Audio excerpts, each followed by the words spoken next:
Oh, I guess that's us. 8:37. Nashville's Morning News on Super Talk 99.7 WTN. Good morning, Joan Jones. Hello there. You know why I did her first is because it's been on my mind not to call her Joni. You can't do that.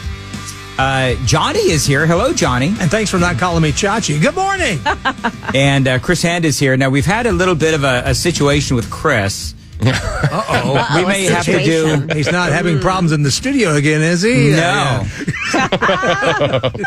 No, but I think all of that flatulence is impacting his memory. Is that so? He comes in, and he says, and that's a reference to Friday's Gang of Four. Yeah. But he comes in and he says, "Oh my God, I've got this great video of Grandma getting run over by a reindeer." And I'm like, "Well, is this the same one like that you sent last week?" I don't remember sending one last week. He says, "I didn't send one last week." And I thought, well, maybe it was the day that he was gone. So I asked Johnny, was Chris here when we did Grandma got run over by a reindeer? I think so. Chris is like describing this, and no offense, Chris, but I mean, it's like I'm dealing with my 90-year-old grandmother who had Alzheimer's. Here we go. In fact, that was it. Chris was out that day, but he had sent you the video. Oh, so I was out that day. Yeah, I don't. Was he out that day? I think he was. Now I'm being redeemed. I think so. He gave me a lot of grief, Mandis. I think what happened is he sent you the video, but he ended up not coming in that day. So how was I supposed to know? Providing cover. I'm sorry, but that's Johnny. Johnny got me off the X. Johnny got me off the X. That's what I'm remembering. So, but you know what? I keep looking at it. This deer actually knocks these old ladies over like a bowling ball. Oh my gosh, he creams a crowd of old ladies. This is the turkey trot. Yeah. Right? Yes, Okay. it's the turkey trot. Well, we did this story. I know, Joan. Oh, okay. Just letting you know that you maybe didn't understand. I don't think I was here, though. I don't think I was here. Yeah, I don't think you were. I would either, have recalled. I feel like I would have recalled. That grandmother, I mean, she got a head injury out of the deal. Did she actually have a head injury? Wow. She looks like she had a head injury. She went down hard. Yeah, you gotta watch deer, man. People do. Oh, you don't. Honestly, have you posted your socials? No, I haven't. Well, post it to your socials so we can send people along. Are you okay? No. Post it on your socials. All right, at Chris Hand on air if you want to see Grandma get run over by a reindeer. And speaking of socials, Dan. Yeah. Yeah. Well, Dan. Dan. I think Dan Mandis is responsible for the resurgence of this woman. I'll bide my time. And as for you, my fine lady, I can't attend you here and now as I'd like, but just try to stay out of my way. We can't, because all over X for the last couple of weeks, it's been Margaret Hamilton, the Wicked Witch of the West. Really? From Wizard of Oz that Dan Mandis said on this very program was hot. He did say that. Yes, he did. So I want to make sure that everyone understands what has happened here. Johnny is throwing cover to Chris. Yeah. And throwing me right under the bus. I have been very specific. My guy. I've been very specific to everyone. I don't want that mentioned again. Somehow you keep bringing it up. I owe that man a fist bump. I'm sorry, Dan, but last week they showed an old film of Mr. Rogers having her on without her makeup. Yes. Ooh. And I'm going to be honest, she looks better with the makeup. I have to agree, the green makeup does help a lot. Wait, doesn't she appear earlier in the movie as like yes. the neighbor? Yeah, the neighbor. Yeah, the neighbor that wants to drown the dog. Right. Yeah. Did you hear what Dorothy's ruby red slippers went for at auction? Oh yeah, $32 million. $32.5 million for a pair of shoes. What are they going to do with those? Yeah. I don't know. They look beat up. I don't think they're worth that. Put them in a glass case. And then and a house fell on them, for God's sake. Listen, can I just ask, how do they know that those are really hers? Because, when you're in a tornado, your shoes go everywhere. Yeah, they do. I find this very suspect. But these shoes were stolen from a Judy Garland museum in Minnesota, don't you know? And then 13 years later, the FBI gets a tip, so the FBI is doing something, and they got the stolen slippers in a sting operation. A sting operation? Wow. How much do you think a sting operation to get the ruby slippers? To get ruby slippers back? I don't know. How much do you think that cost the American people? We have the shoes. Less than the sting operation at Mar-a-Lago. Yes. So, that being said, the slippers, the whole thing was there's no place like home. I'm pretty certain that whole Wizard of Oz thing did not happen in Minnesota. No. Because they don't have Kansas. those. It's Kansas. And who the hell wants to go back to Kansas? Who wants to go to Minnesota? Yeah, really. I'd go to Minnesota. Would you? They got a really cool baseball stadium there. You know my thing about baseball stadiums. Yeah, I've heard you like to break into them. I do like to break into baseball stadiums. Dan breaks and enters and he gets baseball dirt. stadiums. And he gets the dirt. And I get dirt. There you go. Well, that's what I used to do. The sounds, the old sound stadium. Yeah. I broke into that. Although it's really easy because it was falling down. But there was one day I went to the old sound stadium and I'm walking around the old locker room and the dugout and, back in the manager's office and the whole thing. Wow. It was very cool. Yeah. And then they tore it down. So. Did they arrest you? No. Darn. No, they asked me to take some debris. Less for them to clear. Darn. Why would you say darn? Well, because that would have been a great story, right? It would have made it a better story, Dan. Why do I feel like everyone is working against it? I was just saying to Johnny, Johnny, it's been a pretty darn good show. Until now. Now I got everybody fighting against me. And by the way, Gene Simmons now put up a picture of Margaret Hamilton, and he's posing with her. Yeah, he's got his full makeup. Big old freaky tongue out. Yeah, and he's got his makeup on, too. Yeah. Yeah. So you have started a Margaret Hamilton revival. That's right. It's all me. Single-handedly. Yeah, Single-handedly. It's a movement.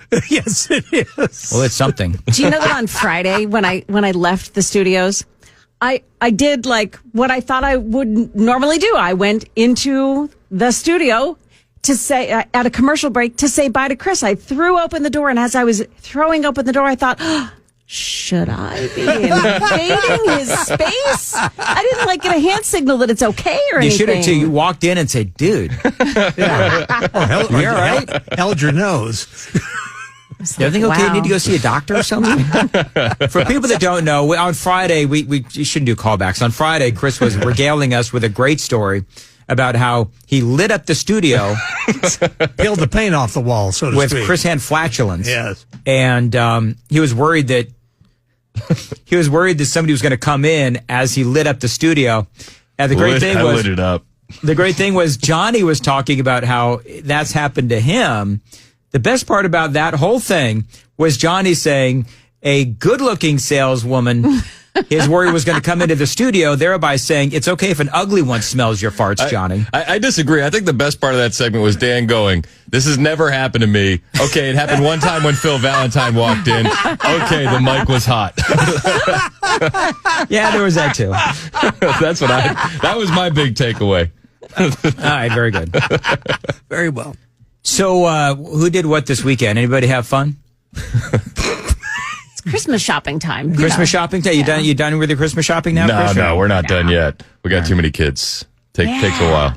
How do you do that? Yeah. Well, I trust in Virginia with all my heart. In other words, you let her do all the work. Smart man. This is what I do.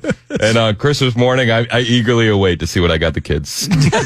Delegate. Oh, gee, thanks, Dad. Don't you mean What'd you to get? see what Santa brought the kids? Well, the kids are going to get stuff from Santa too, but Mom and Dad bring some gifts to the table. All right, so I discovered something over the weekend, and I sent it to Johnny and Joan. And it is a random question asker. Oh, this is great. Now, I'm going to tell you that me, Riker, and Amy had the best time with this thing because it just asks you random questions. So I'm going to do that with you three. Okay. Perfect. Let's go. All right. What dumb accomplishment are you most proud of? I'll start. The dumbest accomplishment that I'm most proud of is when, well, aside from breaking into baseball stadiums, the fact that I was a traffic reporter. I loved being a traffic reporter. And I'm very proud of the fact that I was a very good traffic reporter in Los Angeles. And no offense to you folks, but that was actually a lot more fun than being a talk show host. I actually got to hear Dan I actually got to hear it. Hear the tape. I did have a tape. I remember we brought in a tape. Are you doing traffic? No, he actually had left it in something that he gave me. and he left it in the cassette player. Yeah, I gave Johnny a thing, and it still had the cassette in there of Yeah. Me Too in traffic. Oh, I love it. It's pretty bad, too, wasn't it, Johnny? Oh, it wasn't bad. I liked it. You know, you folks think that my voice is high now. You should have heard it when I was 21. It was like Minnie Mouse doing the traffic. Sound like the Lollipop Guild. It all goes back to the Wizard of Oz, doesn't it? Yeah, it do. So what is the dumbest accomplishment you're most proud of, Chris Hand? I'm really good at breaking into homes, and I can get in, like, so I have elderly neighbors in my neighborhood, and they'll lock themselves out of their homes, and I'm the first one that they knock on. Chris, can you break into my home? Doesn't that automatically, though, make you a suspect if something comes up missing? Yes, but I'll do it for a friend in need. Okay, very good. Or if you know what, that's a great way to get Christmas gifts. There you go. Joni? I'm just kidding. Joni! I did that on purpose. I have to think about this. Go on, Johnny. All right, Johnny, what's your man. dumbest accomplishment that you're the most proud of? Well, the only thing I can think of is I was at the Tulsa State Fair, and country outlaw David Allan Coe didn't show up. And the head of the fair talent was there, and I was talking to him, and I said, I can sing all of David Allan Coe's songs, just kind of halfway joking. And then later on, he comes to me and said, were you serious? And I said, oh, yeah, I can do it. He goes, you're going on stage. What? And I said, what? And so I ended up going on stage and was a big hit. And they had me on the second show. Wow. And it got written up, but then I sent it to Billboard in Nashville or Record World, one of those magazines, and they printed the story but left my story out of it. That sucks. Yeah, it does. All right, Joan, All right, rephrase the question. what dumb accomplishment are you most proud of? So one time I was shopping for a car, and my husband and I were at this dealership, and they had a Corvette sitting on the floor. And I said, can I sit in it? They said, sure. Well, when we got in it, the keys were in it. So I started it up. And you would have thought that I'd set off a bomb or something. Right. Yeah, you're not supposed to do that. I didn't know. Why'd they leave the keys in the car if I wasn't supposed to do that? So She's actually got a good point. the salesperson got fired. Oh. Wait, you're proud of that? I'm not proud of it, but you know. Quite the accomplishment, Joan. Yeah, sorry. Boy, well done. The story fell down. Yeah, I mean, You know what? Okay, hold I on. need to rethink this. I'm I going to give, destroyed someone's livelihood. That's my biggest dumb accomplishment. by the way, one of the super texters said, well, wouldn't Chris say that his biggest accomplishment is breaking into America from Canada? This is true. This is true. I'm gonna I broke in before it was cool. No free debit cards or hotel rooms. I'm gonna give Joan a chance to redeem herself. Oh no. Joan, Yeah. what's on your bucket list for this year? And I'll go ahead and have you do 2025. What is your bucket list for this year or next year? On my bucket list, I want to go to Creation. Do you know what I'm talking about? It's in Illinois or Indiana?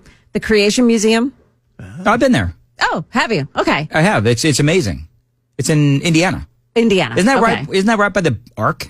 Yes. I want to do the art. That and is Creation. amazing. Yes. So Okay. that's like on this year's bucket list. That is. I've been twice. Twice. Wow. Yeah, that is a big highlight for me. I actually stayed in a hotel so that I could spend 2 days at the Ark and the Creation Museum. Wow. Nice. And you people call me a heathen. Well.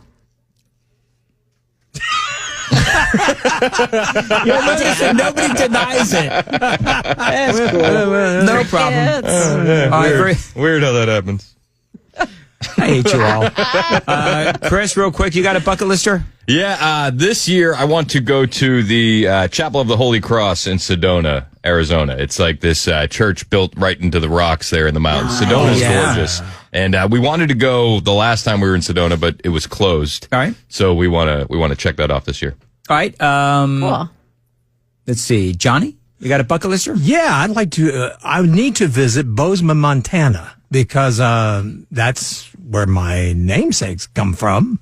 And it's interesting. The guy, John M. Bozeman, that founded Bozeman, Montana, looks like my father with a mustache. Wow. Really? No kidding. Yes.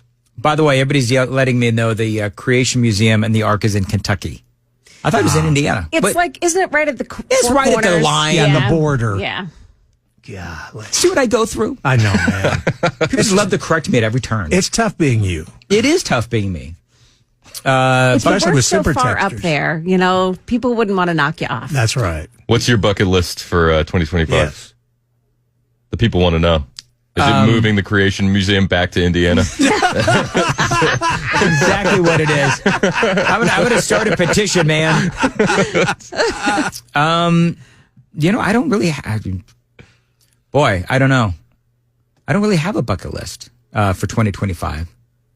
If my wife is listening, Amy, can you send me whatever my bucket list for 2025 is? That'd be really appreciated, actually. I don't really have one. You don't have one? No, I feel like I should. Well, You got your Marconi already. Yeah. and you've got your grandson, so you Yeah. probably want to hang out with him. It's exactly it. Right. And show him your Marconi. Look what Grandpa got. Jameson, after I die, you can have the Marconi. It's all yours. There you go. You know what? I'm sure this time tomorrow, I will have a bucket list. You think Amy, I know what Amy wants to do. Amy wants to go on another damn cruise. Well, that is your Floating bucket prison. You guys love those floating prisons. I don't know why people love those floating prisons. I don't understand it. I don't You know why? either, Because there's a man. lot of drinking involved. God, you'd have to. Amy says cleaning the garage and throwing crap away. There you go. Amy for the win. Oh, I know. She always gets the win. Yeah. How does she sound when she tells you to clean it, Dad? Mm-hmm. How does she sound? She clean the garage. Clean the damn garage, would you? And then, so just so you folks know, when I do that, because I do that all the time. And No. yeah, and it's funny because when I do it in real life, there's a lot of cursing involved, and I'll drop F-bombs, like Mickey going to town after a bender, yeah. And she doesn't understand why I do it, and I say that is why I actually do it. Anyway, what's coming up next? Well, we're going to talk about how nice it is to have an actual president on the world stage again. Seeing Donald Trump walking around Notre Dame, meeting with world leaders. It was cool. Did you see Shakegate? Shakegate. Yes, Yeah. I saw Shakegate. Yeah, where basically what Donald Trump did with that handshake was he lifted his leg and peed on Macron's leg. So you stole my lead. Thank you, Dan Mandis. We'll also be talking about the fall of Bashar al-Assad in Syria. Plus, it's just going to create more problems. I'm not a huge fan of this. And the pardons. More pardons. Lots of pardons. Everybody's getting a pardon. All right. I'm going to pardon myself from this show. Oh, is this where I come in? Well, Nailed it. I apparently, I thought that was funny, but nobody else did. My mic was off. I laughed. I did laugh. Did you laugh? I laughed. All right, I laughed. good. I'm gonna check the video. Not me. When the news bed hits, my mic goes off. All right, Joan was coming.